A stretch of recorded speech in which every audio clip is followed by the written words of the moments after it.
As the wage dispute at Lonmin's Marikana platinum operation outside Rustenburg came to an end after 6 weeks, the police last weekend were at war with this mining community. The army had been called into Marikana. Tires were burning as we watched as a military helicopter flew threateningly overhead. Police armored vehicles raced back and forth, shooting into the maze of shacks. If we get in the car, people will be arrested. A state of emergency had not been declared, but it certainly felt like it. The police nyalas roll over uncollected garbage and futile rock barricades with equal disdain. The thud of rubber bullets hitting tin shacks offers clues as to where the protesters are gathered. Get into your homes, police told women. They were looking for men. There is no regulation to cover what police were doing. It was intimidation, plain and simple. Tear gas was used indiscriminately as a punitive measure. These women were angry. There was a 1-year-old baby caught up in the peppery, choking gas. It's only 1 year. This one for the tear gas. Long.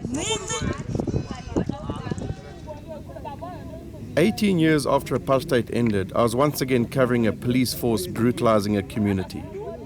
The state was applying arbitrary punishment against the entire community for the alleged crimes of a few. 5 weeks after footage of police shooting dead striking miners shocked the world, policing here continues to be violently repressive.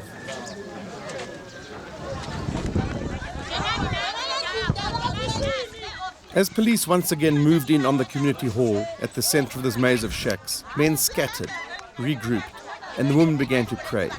They prayed loudly and powerfully, placing their hope in God.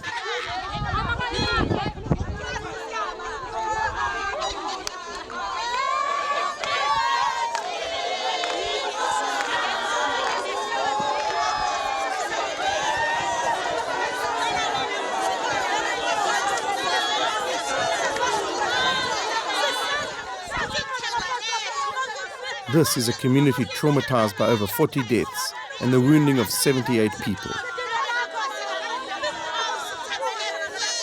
They've had no income for over 6 weeks. Hunger and fear stalk them. They feel betrayed by their bosses, their unions and their government. Their will to resist is flagging.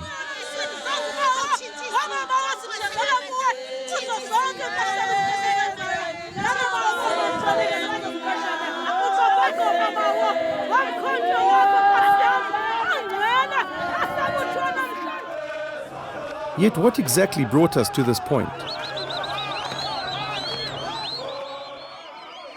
The hard men of the mining world, the drill operators, had been trying to get an improvement in their working conditions and an increase to their basic wage. They wanted fair working conditions across Lonmin's platinum sector. They said management had repeatedly failed to honor arranged meetings. Imagine earning 4,000 Rand a month to risk your life deep underground for metal that powers rich people's cars and bejewels fingers that have never labored. One man told me, every time we go underground, we are not sure we will come back. The tipping point came on Monday the 13th of August, when a delegation of some 30 strikers went to a neighboring shaft to get more miners to down tools. They were blocked by police. And in the confrontation, 3 miners were shot and 2 policemen were hacked to death. There is one thing you don't want to do, and that is kill policemen. Apparently, cell phone images of the dead policemen were widely circulated by cops. The 16th was D-Day. The police went to tactical phase. One of the striking drillers, Zeeks, told me how events unfolded on that Thursday afternoon in August, as a violent rain with hail rattled his shack, at times drowning out his words.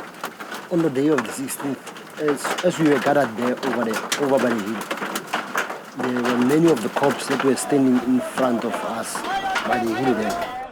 We were waiting for our leaders to come and address us about the issue of wage negotiation, as we know that we were demanding 12,500 Rand. Police started surrounding us with red razor wires. closing the way that's going towards the shed.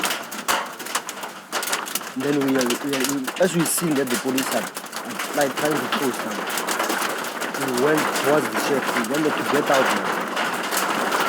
When we nearly crossed by the razor wires, it's whereby the shooting started now.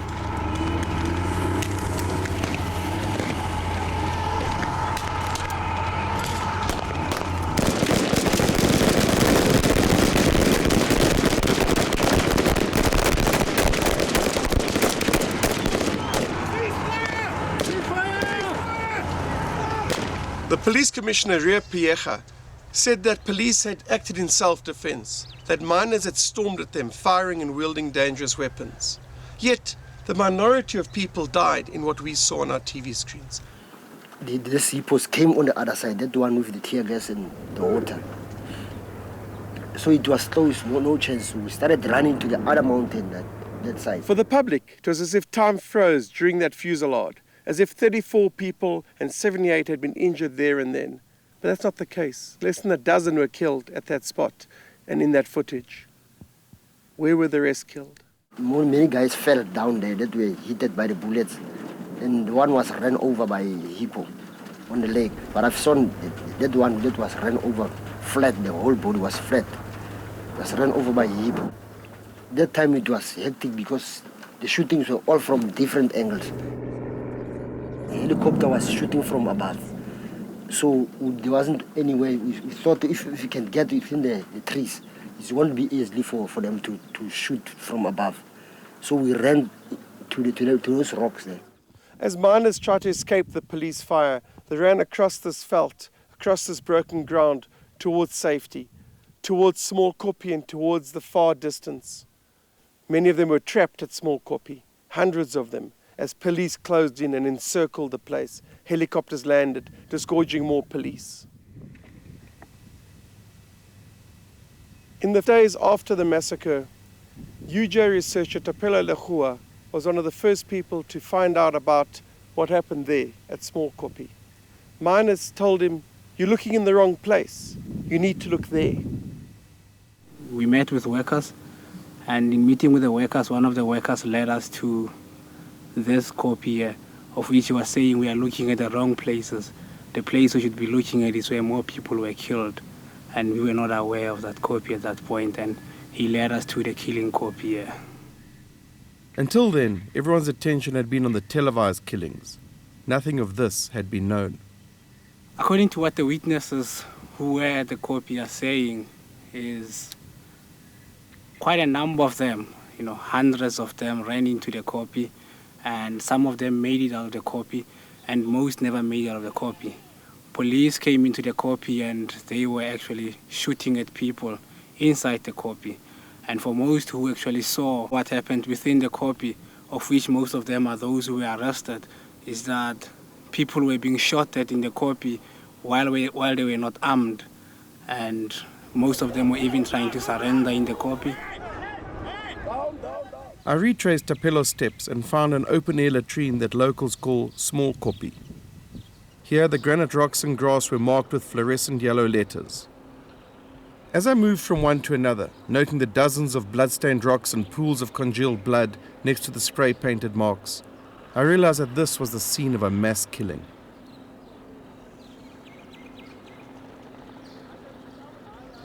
The geography of this place ruled out anything but premeditated murder.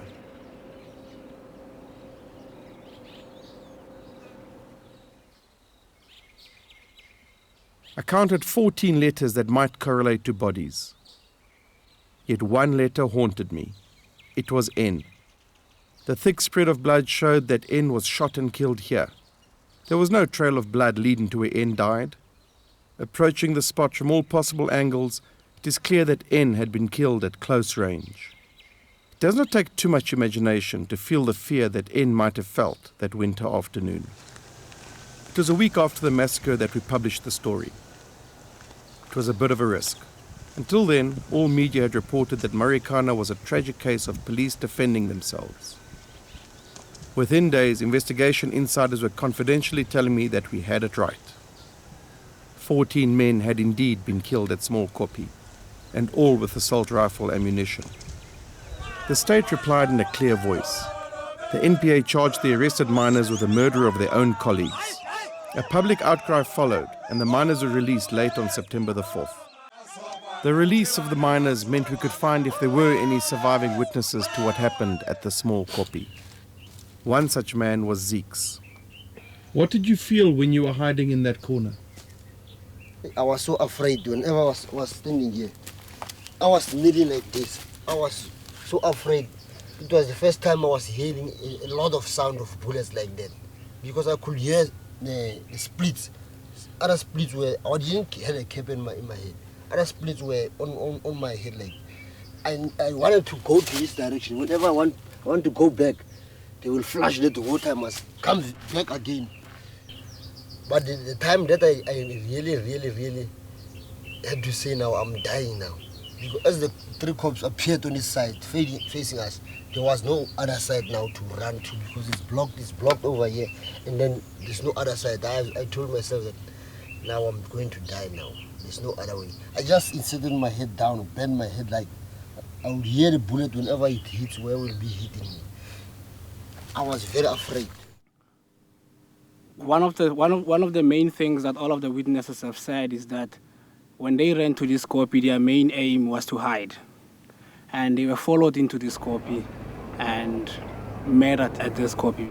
It seems as if they are coming nearby us. The other guy ran over towards this direction. He was standing here. Is the guy that said, "Hey guys, let's surrender." He was facing towards this direction. There were three cops coming like from the bushes from this side. Is the guy that guy raised up this hand like this and said, "Please, let's surrender." The guys, let's surrender. As he waved his hand up, he was shot in the hand here. And then he came down. As he wanted to kneel down, he said, "Let's surrender." He was screaming at us. We were sitting here, most of us, many of us were sitting here. And it was everybody on top of everybody here. For the second time, he said, "Let's surrender," and wave up his hand. There were already, so these cops were standing there. Then he was shot in the stomach here for the second time. It's whereby we tried to fall down, but he managed to stand up again for the third time. Third time now, it's whereby they hit him, so he felt like this here. He felt like this here. He was trying to move down. The other one was following him. The other one was shot just behind him. I don't know, it was on the front. He felt on the front like that, but he felt on his face. He might have felt towards the rock side. How was he shot? What happened? He was shot in the head, right in the head. He was doing as the other guy was. He was trying to surrender, taking his hand up. He was shot right in the head.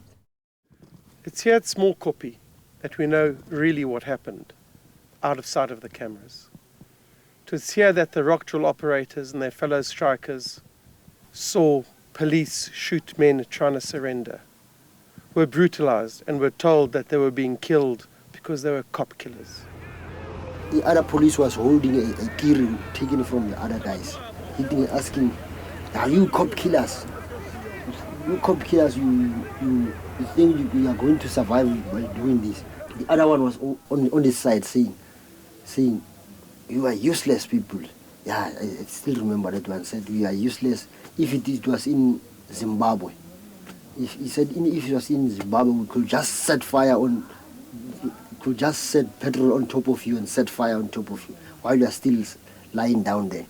Because you are cop killers, you are killing government people, innocent people, cops are killed by you. Yeah, it was on this side. He's the one who kicked the Mandala when he was lying down. Others, those who were standing on top of the rocks looking towards us, they make a row like this. We were lying down there. Others will say, "Hey, I wanted to take him on this other side with my 9mm, my 9mm. The other one said that, and you already take him with that R4. It was as if they were competing, like I wanted to take him from this angle, then I've seen you've already taken him down. Or as if they were bragging like it. Because I had him on my anger. I get a shaba since